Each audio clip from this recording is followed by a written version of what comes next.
When the dog bites, when the bee stings, when I'm feeling sad, I simply remember my favorite things, and then I'm ready to cook.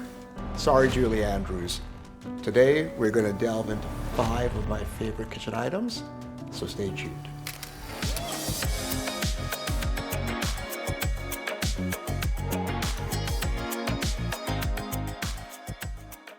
Greetings, everybody. Welcome to Brian's Table. I'm Brian Singh. And first off, my apologies to fans of Sound of Music and Julie Andrews. I'm not the greatest singer.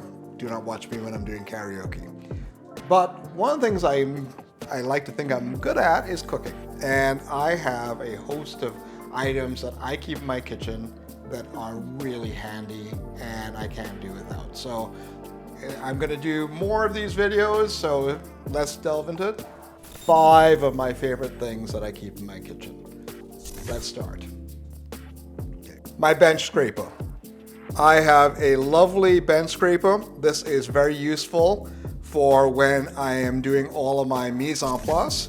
For those of you who have watched my video on meal prep, I use this all the time to get items into containers and into pots. But also, I love this one because I'm not very good at making pastries. It's one of my weaknesses. But having a bench scraper really helps, especially when it says to do something a particular width. So this one has a ruler built in, has a really good grip, and it just is a good size for getting all the things I need to do. And when I do make pizza dough, it's really invaluable. So have a really good bench scraper. The one I have is Marco.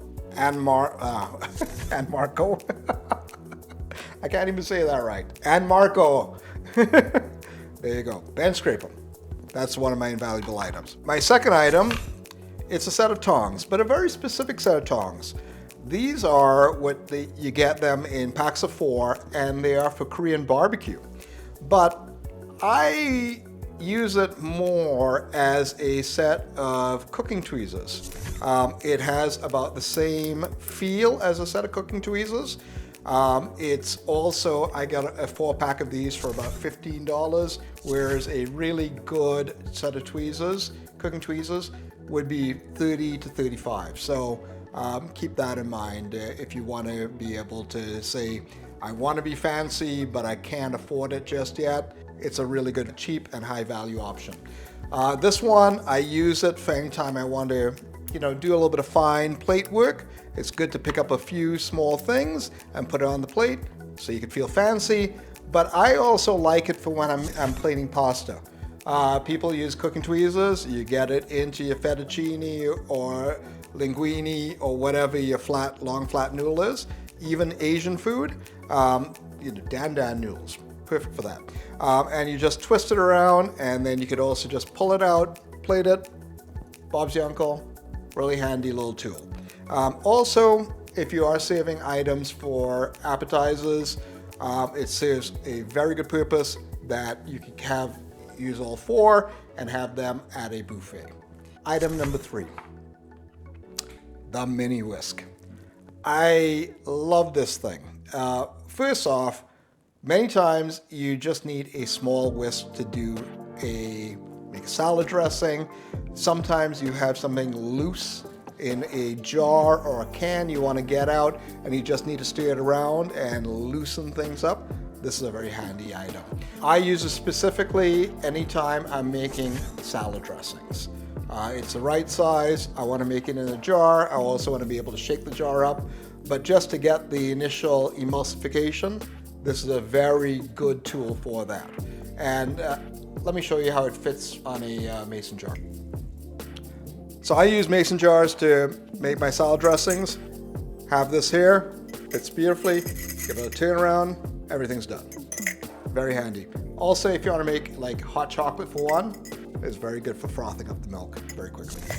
Item number 4 is my handheld. It is a fine grater, as you can see here on my box grater. Actually, it's more like a pyramid grater that I have pretty much the same grade here, but sometimes you just don't want to take out the whole big box grater. Many times, if you want to be able to quickly grate some garlic or even some ginger, this is a very good tool for that. But I like it for having at dinner parties and grating cheese over pasta. Very handy for that. It's also, in a pinch, really good for zesting oranges and lemons. Does the job perfectly.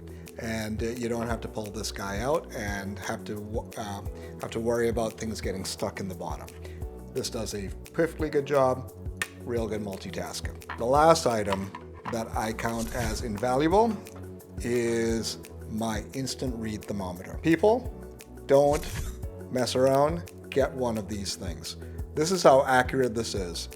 It shows you the ambient temperature of my condo at this time. I do try to keep it at 70, and lo and behold, there it is. But a few things. Meat is very expensive now, and we eat less of it. So most of us are going to buy a better quality cut of meat, and you don't want to screw it up, all right? This is your tool to ensure that you get your meat, your chicken, whatever you cook, perfect every time. You want a medium rare steak, 135 to 138 degrees Fahrenheit. Stick her in, keep track of it. Know that it's going to go up a bit, so that way you could make sure you catch that steak on the grill at the perfect temperature. Same thing with chicken. Chicken, you want to take it up to 160 degrees Fahrenheit. This helps you do that, knowing it's going to cook a little bit more. Make sure you get it out of the oven, off the grill right on time. Also, for things where you need to ensure that you don't go up a temperature, like for instance, anytime that you're making a bread dough, you don't want to have the yeast, you don't want to kill the yeast. So you want to make sure that the warm water that you're going to be using is less than 120 degrees Fahrenheit, about at that point. So that way the yeast is going to propagate and bloom, and you're not going to kill it, and you're going to have lovely bread. So this to me is one of my most invaluable items in the kitchen.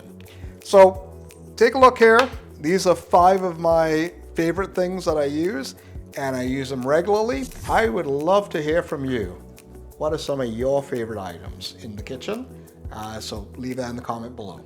Thanks again for watching, and if you like what you're seeing, please hit the like button or subscribe.